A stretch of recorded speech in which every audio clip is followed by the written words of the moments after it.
Good afternoon. Today I'll be presenting the scenario for Unified Power, which is a B2C energy sales company specializing in sales to customers as well as to households as well as corporate customers. They're seeking to scale with growth from 1 to 5 million customers, and they're looking to digitize their processes. Some of the risks identified is that the change management will need to be extensive here since we're digitizing a lot of different processes here. So we'll be rolling out with a pilot in one region and then scaling to global once that is proved to be successful.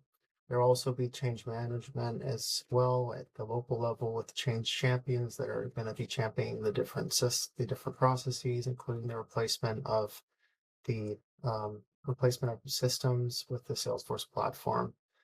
The assumptions I made is that the invoicing system will be replaced by Salesforce for emailed invoices. So we'll still rely on an external party for the printing though, but the printing system will then integrate with Salesforce for the PDF, retrieving PDFs, and they'll be responsible for the printing.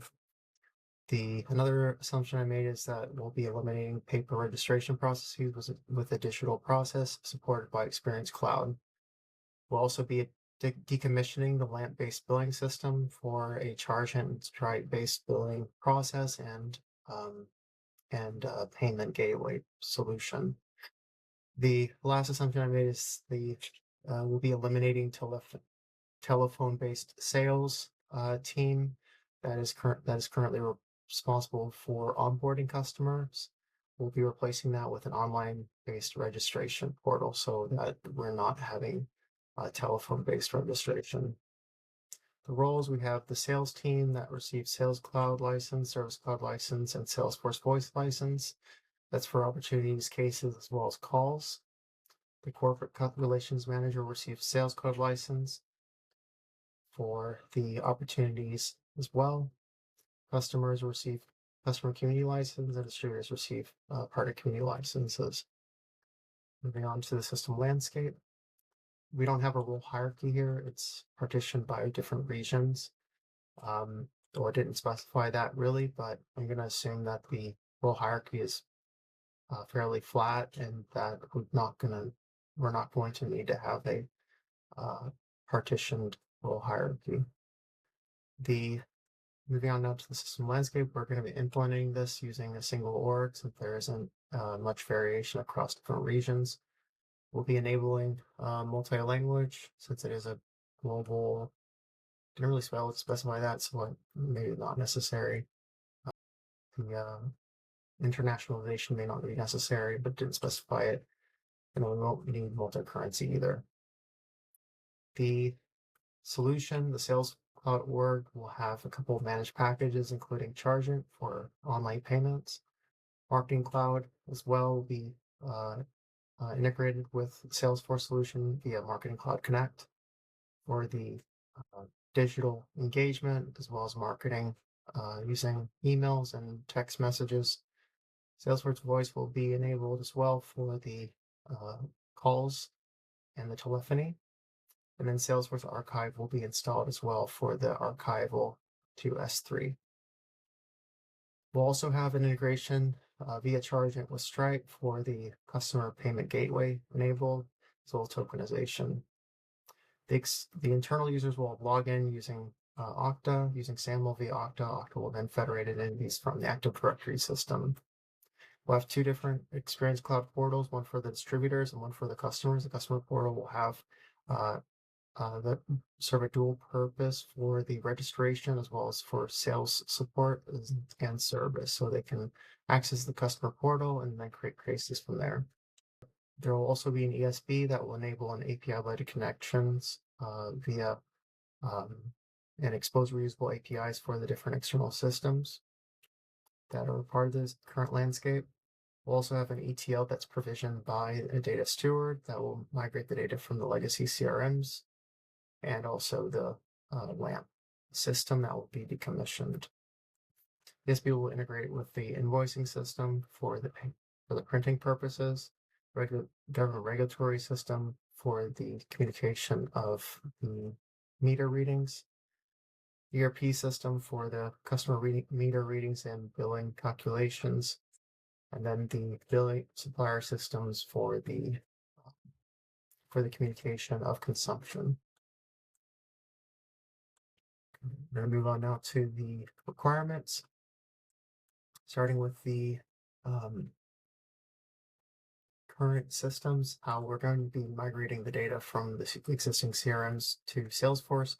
We're going to retain the ERP system. What's out here? We're going to migrate the existing CRM data into Salesforce directly, and then create customers for those different using this current object model here. And the ERP data will remain in the ERP system, since we're going to be retaining the functionality around meter readings and billing processing. And then the ERP system is integrated with Salesforce via the ESB using SOAP protocol. There's a extensive process here that's described around how they currently generate PDF invoices and how those are communicated to the customer. We're going to decommission the external PDF generation. We're going to have Salesforce originate the PDF invoices directly using data from the ERP system. That will then create a plat file for the invoicing and printing company that will be able to then retrieve the PDF via the ESB and then be able to print those out.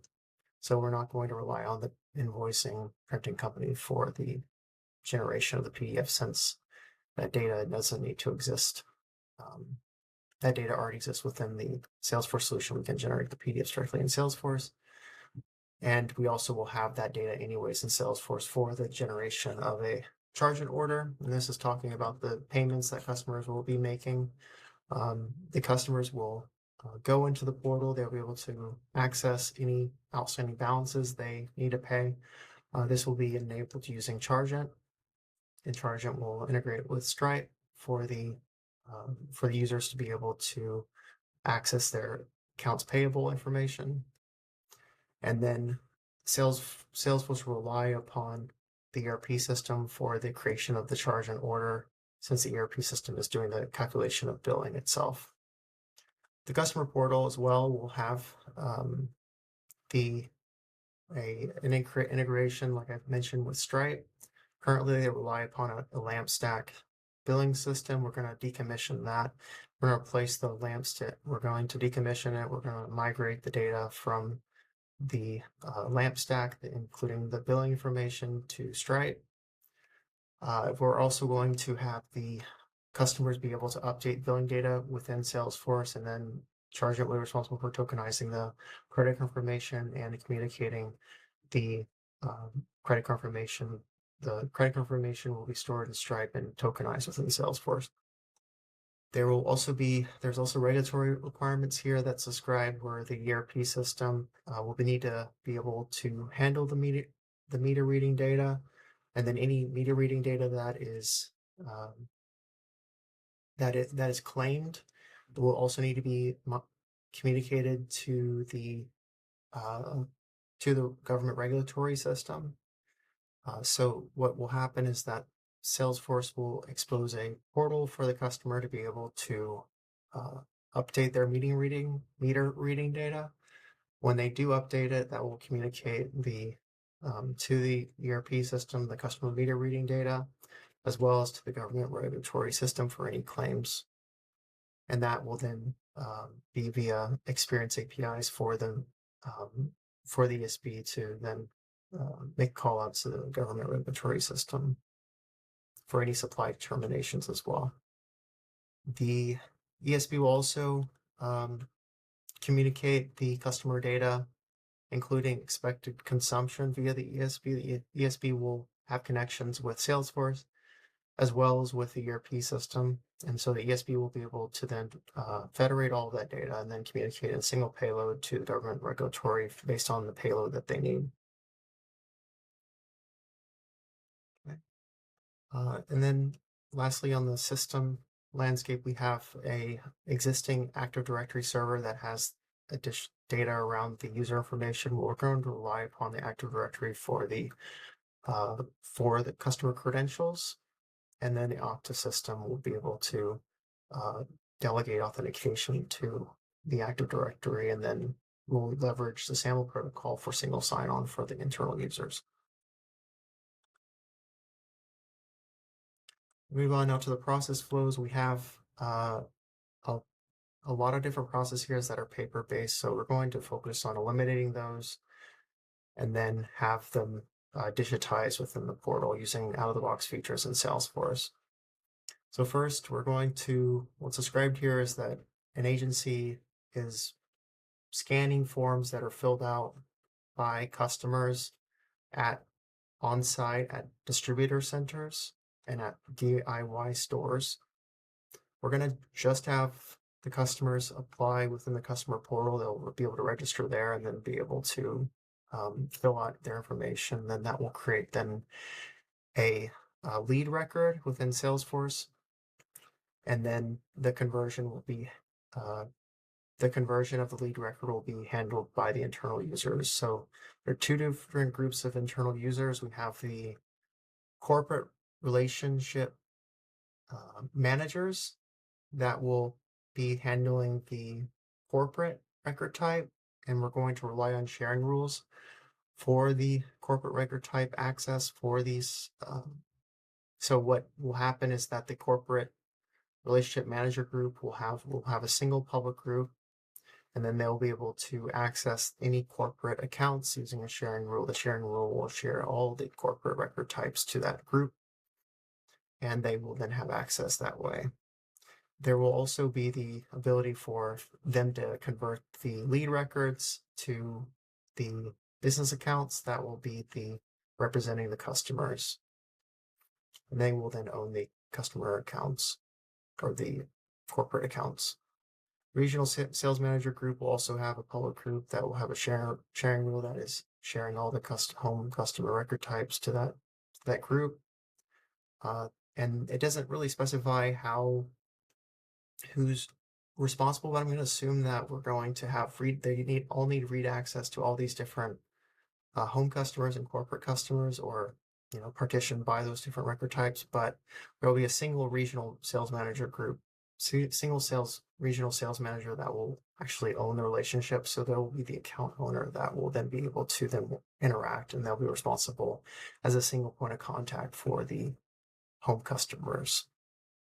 And then we're going to restrict visibility to the corporate relationship managers to the corporate record type based on their permission as well, and also this visibility. And then, of course, the business account is private, so there won't be global OWD here. Moving on to the sales process, we have also a fairly manual process where sales department telephone sales team will receives 150,000 new customer registration calls annually. We're going to replace a call-based onboarding process with order registration. So the customers, when they want to register and apply for service, what they would do is go into the customer portal and then fill out their information. That will then create a lead record. That lead record is handled by one of the groups here, or one of the users here based on omnichannel. And then the onboarding will be handled by whoever gets assigned once the lead gets created, and they will then convert it to a business account.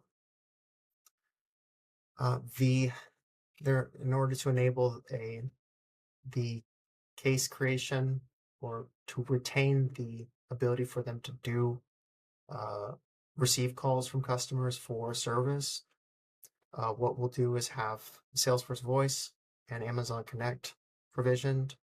That will then create a case within Salesforce. And then the case that's created in Salesforce will be handled by one of the sales team members, and that will also have omnichannel enabled. And I want to also specify that we will have, since we have Service Cloud for the sales team, can introduce omnichannel here. I'll also add Service Cloud to the corporate relationship managers, as well as Salesforce Voice to these users, because they will also have that same functionality based on the type of customer it is. And then they can also create a case within the customer portal manually themselves, the customers directly, if they don't want to make a phone call to create a case. So we'll have, like I mentioned, self-service, the ability for customers to do self-service by creating a case within a customer portal. The sales departments will have next best action enabled for the cases themselves, so they have a non-deterministic ability to view and see what the next best action for a case is. And then there will be a sales process, of course. So when a lead gets created, it creates an account. That also will create an opportunity with opportunity line items based on the data that was entered as a part of the onboarding process. Once they agree to a quote, once the customer agrees to the quote, they will then sign a DocuSign envelope that's created whenever the quote gets accepted. And then DocuSign will then create a DocuSign envelope as well as a contract that is in draft status. Once the contract is DocuSign envelope is signed, that will then activate the contract. So that was all to say that we're going to be eliminating a lot of the manual processes that are happening right now, which with regards to the PDFs and paper-based process. We're eliminating a lot of those steps here, while also keeping while also holding to the principles of true to the process itself of having contracts that are created and signed, and allowing for the sales team to negotiate and quote for customers. Once the contract is signed, the DocuSign envelope is signed, that will then activate the contract. That will then create also a PDF that's attached to the contract as well, and that PDF will then go to the printing process. Printing process is an external service, and if it's not, I would also recommend that we eliminate the printing process and we just have it digitized as well. But for people who want to keep receiving papered invoices, we can retain that, but they will be based on the need there. Contract access is going to be controlled by parent, so the administration department, which is the sales team, will be able to modify contracts as needed. And then we're going to move on now to the visibility details. We have the invoices for the last 3 years that need to be accessible for customers. They will be able to access it using an LWC from the customer portal. Customer portal will have a request and reply that will integrate with the ERP system that will then retrieve the billing data, and it will be paginated, so we don't need to have the billing data exposed within Salesforce as external objects. It can just be retrieved on demand. The energy consumption in charts and graphs will also be enabled using an LWC with a request and reply with the ERP system.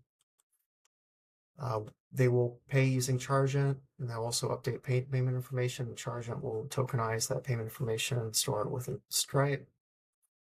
And then finally, they will be able to update the meter reading results directly within Salesforce, and then Salesforce will make a request and reply with the ERP system to update the meter reading results, and then that feeds into the billing data that will then be communicated back to Salesforce for the Chargent orders.